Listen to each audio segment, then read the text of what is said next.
बिस्मिल्लाहिर्रहमानिर्रहीम। अस्सलाम वालेकुम नाज़रीन, मैं हूं अहमद फवाद और आप देखते हैं मुझे मेरे यूट्यूब चैनल और फेसबुक पेज पर। नाज़रीन, आज की इस व्लॉग में दो बड़ी अहम खबरें हैं जो कि मैं आपके साथ शेयर करने जा रहा हूं। सबसे पहली खबर तो जनरल फैज़ हमीद वाला जो मामला है, इस मामले के ऊपर खामोशी क्यों, इस वक्त ये जो एक सवाल है वो बहुत ज़्यादा पूछा भी जा रहा है। कुछ अहम और एक्सक्लूसिव डिटेल्स एक तो मैं आपके साथ शेयर करूंगा, और दूसरा नंबर पर नाज़रीन इमरान खान साहब की जानिब से एबटाबाद में जो जलसा किया गया है, उस जलसे के बाद एक हंगामा या हलचल कही जाए वो इस वक्त अहम हलकों के अंदर मच चुकी है, क्योंकि बड़ी अहम बातें और बड़ी राजो न्याज की बातें इमरान खान साहब की जानिब से की गई हैं। खास तौर पर नाजरीन, जो मीर जाफर और मीर सादक का किरदार इमरान खान साहब मिसालें देते रहे हैं, उससे रिलेटेड मजीद कुछ राज उनकी जानिब से खोले गए हैं, वो भी आज की इस व्लॉग में आपके साथ शेयर करूंगा। सबसे पहले जो जलसा था इमरान खान साहब का, उसी से रिलेटेड जो बातचीत है वो मैं आपसे करता हूं। तो एक तो जलसा नाजरीन, इमरान खान साहब जितने भी जलसे करते जा रहे हैं, नई से नई तारीख उनकी जानिब से क्रिएट की जा रही है। सबसे पहले जो आगाज़ किया गया कराची, लाहौर, फिर उसके बाद पेशावर, और फिर उसके बाद जो कल का उनका जलसा था परसों का 6 मई का, और फिर उसके बाद आज जो मानसेरा का एबटाबाद का जो उनका जलसा था। एक तो नाज़रीन उस जलसे के अंदर जो ग्राउंड था, ये मैं आपको बता दूं, कुछ फुटेजेस भी इस हवाले से मौजूद हैं, तस्वीरें भी मौजूद हैं। जिस ग्राउंड के अंदर वो जलसा किया गया, एक तो इमरान खान साहब की जानिब से ये शिकवा सामने आया कि ये ग्राउंड बहुत ज़्यादा छोटी थी, ग्राउंड बड़ी होनी चाहिए थी, क्योंकि जलसा बहुत ज़्यादा बड़े हो रहे हैं। और वाकई वो जो ग्राउंड था, एक वो ग्राउंड भी फुल भरा हुआ था, और दूसरे नंबर पर बाहर भी इतनी बड़ी तादाद के अंदर लोग मौजूद थे कि बाहर का रास्ता जो था वो भी ब्लॉक था। तो एक तो ये नाजरीन तारीख इमरान खान साहब की जानिब से क्रिएट की जा रही है, और दूसरी साइड पर जो मुस्लिम लीग नून है, उनको बुरी तरीके से शिकस्त इस वजह से भी हो रही है कि उन्होंने इमरान खान साहब को काउंटर करने के लिए जलसे का ऐलान किया था, लेकिन अगेन इसका फायदा भी इमरान खान साहब को ही पहुंच रहा है। इस जलसे में इमरान खान साहब की जानिब से दो तीन चीजें मैं आपके सामने रखूंगा जो कि बहुत ही मानी खेज बातें हैं। सबसे पहले मीर जाफर के किरदार के हवाले से इमरान खान साहब बहुत ज़्यादा कहते हैं कि मीर जाफर ने ये बगावत की, मीर जाफर ने वो गद्दारी की, लेकिन इससे रिलेटेड ज़्यादा तफसीलात की जानिब इमरान खान साहब की जानिब से नहीं जाया गया। आज इस पर इमरान खान साहब ने कहा कि जो मीर जाफर था, बेसिकली वो मुसलमानों का उस वक्त का जो गवर्नर था सराजुद्दौला, उसका ये सिपा सलार था। मीर जाफर जो था उस वक्त के मुसलमानों का जो गवर्नर था सिराजुद्दौला, उसका ये सिपा सलार था। और इसने क्या किया था, गोरों के साथ मिलकर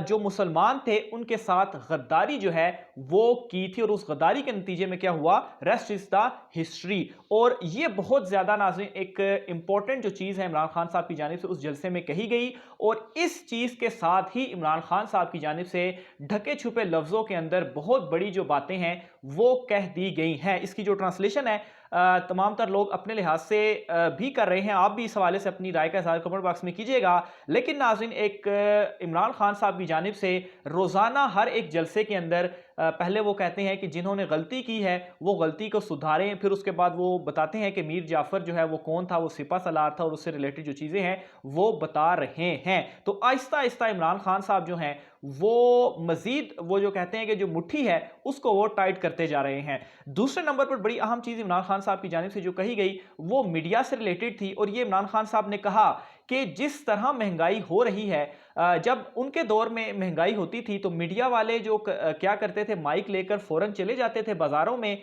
और लोगों से पूछकर और ये रिपोर्ट किया करते थे कि देखें लोग कितने ज़्यादा तंग है। तो वो जो मीडिया है वो आज कहाँ पर है, आज की जो महंगाई है वो कई गुना ज़्यादा बढ़ चुकी है, लेकिन आज मीडिया अवाम के अंदर लोगों से ये पूछता हुआ दिखाई नहीं दे रहा कि महंगाई की क्या सिचुएशन है, और ना ही इमरान खान साहब के जो जलसे हैं वो उस तरीके से कवर किए जा रहे हैं। यहाँ तक भी इतलात आज सामने आई कि ARY न्यूज़ जो कि तन्हे तनहा जलसों को इमरान खान साहब के कवरेज दे रहा था, पंजाब के कई इलाकों में उनकी जो नशरियात हैं वो नहीं हुई। इस तरह की जो डिटेल्स हैं वो भी आज सामने आई हैं। तीसरे नंबर पर इमरान खान साहब की जानिब से नाजरीन जो उनका लॉन्ग मार्च है, उन्होंने फिर से ये बावर करवाया कि 20 तारीख के बाद वो इस लॉन्ग मार्च का अपने ऐलान करेंगे, और ये दावा भी किया कि 20 लाख के करीब लोग वो इस्लामाबाद में लेकर आएंगे। और इससे रिलेटेड मैं अपने एक व्लॉग में आपको पूरी प्लानिंग बता चुका हूं कि कैसे 12 जोन्स के अंदर ये डिस्ट्रीब्यूट होंगे मुल्क भर के 12 जोन्स में पहले लोग इकट्ठे होंगे, और फिर उन जोन्स 12 जोन से इस्लामाबाद की तरफ मार्च किया जाएगा, और एक जोन के अंदर जो तादाद है वो 1 लाख से ज़्यादा बताई जा रही है कि वो इकट्ठे होंगे और इस तरह से इजीली 2 मिलियन या 1.5 मिलियन आप कर ले लोग जो हैं वो इमरान खान साहब इकट्ठे कर लेंगे। इसके अलावा नाज़रीन, शहबाज शरीफ और मौजूदा इंपोर्टेड हुकूमत के ऊपर भी इमरान खान साहब की जानिब से जो गुस्से का इजहार है वो किया गया और कहा गया कि शहबाज तुम डाकू हो, तुम भिखारी हो और तुम गुलाम हो। ये जो चीज़ें हैं इमरान खान साहब की जानिब से कही गई और अगेन अमेरिका से रिलेटेड उन्होंने बातें कही कि हम कोई उनके गुलाम हैं जो उनकी बातें मांगे, अड्डे और दीगर जो चीज़ें हैं वो आज कहते रहे। लेकिन ये वो क्रक्स था जो कि आज की इस व्लॉग में मैंने इमरान खान साहब से रिलेटेड आपके सामने रखा। दूसरे नंबर पर जनरल फैज़ हमीद साहब के हवाले से जो मामला है वो उसकी तरफ में आता हूँ। सबसे पहले तो जनरल फैज़ हमीद बहुत सारी उनके हवाले से ढके छुपे लफ्ज़ों में भी और नाम लेकर भी उनके हवाले से बातें हो रही हैं, लेकिन सवाल ये उठाया जा रहा है कि उनके मामले के ऊपर खामोशी क्यों है। पहले बातें क्या हो रही हैं वो मैं आपके सामने रखता हूँ। नजम सेठी साहब सहाफ़ी हैं, बहुत सारे लोग जो है वो उनको सहाफ़ी नहीं भी मानते और उनसे बहुत ज़्यादा शदीद किस्म का इख्तलाफ भी रखते हैं। जिस तरीके से वो ख़बरें या उनकी चिड़िया जो है वो ख़बरें उनको देती है, तो वो क्या कहते हैं, वो ये कहते हैं कि ये जो मौजूदा दिन इस वक्त चल रहे हैं, इस वक्त कुछ अहम पोस्टिंग जो है उसकी तैयारी की जा रही है और मेरी दानिश के मुताबिक या मेरी राय के मुताबिक ये जो पोस्टिंग है ये गालबन जो सितंबर में कुछ जनरल्स रिटायर होने जा रहे हैं उनसे रिलेटेड हो सकती है, क्योंकि 7 जर्नल जो हैं वो ऊपर नीचे रिटायर होंगे और उसके बाद उनकी जगह जो पोस्टिंग है जैसी बात है वो आर्मी के अंदर ही होनी है। और चूंकि ये सारी जो बात है उन्होंने जिस कॉन्टेक्स्ट में की उसमें वो सारा आर्मी से रिलेटेड कर रहे थे, तो इस वजह से मैंने अंदाजा किया कि उससे रिलेटेड ही पोस्टिंग का वो जिक्र कर रहे हैं। दूसरे नंबर पर उन्होंने ये कहा कि जनरल फैज हमीद साहब जो हैं उनको पेशावर से GHQ ट्रांसफर किया जाएगा और रीजन ये बताई कि GHQ क्यों ट्रांसफर किया जाएगा, या आगे चलकर उन्होंने ये कहा कि इमरान खान साहब जो हैं जो वो लॉन्ग मार्च लेकर आएंगे उसकी मॉनिटरिंग करेंगे जनरल फैज हमीद साहब। अब देखें ये एक बड़ी एक बात है कि आप एक फौजी जर्नल के हवाले से इस तरह से बात कर रहे हैं। एक तरफ तो फौज ये कहती है कि उनको सियासत में ना घसीटा जाए, उनके हवाले से इस तरह की चीजें ना कही जाएं, लेकिन दूसरी तरफ नजम सेठी साहब क्या करते हैं, वो उनको ना सिर्फ घसीटते हैं बल्कि ये कहते हैं कि वो मॉनिटरिंग करेंगे, यानी कि आप कह सकते हैं कि वो तमाम एक किस्म का सहूलतकारी का काम इमरान खान साहब के लिए करेंगे। और ना सिर्फ यहां तक बात रुकती है, आगे वो मजीद वो ये भी कहते हैं कि पेशावर से जो कुछ सहाफ़ी हैं वो भी मैनेज किए जा रहे हैं और उनको ये कहा जा रहा है कि गेम जो है वो अभी ख़त्म नहीं हुई। और पेशावर से जो ढके छुपो लफ्ज़ों में जो बातचीत की जा रही है उससे मुराद जो है वो जनरल फैज़ हमीद की तरफ इशारा किया जाता है, क्योंकि इस वक्त वो कोर कमांडर पेशावर हैं। इसके अलावा नाजरीन,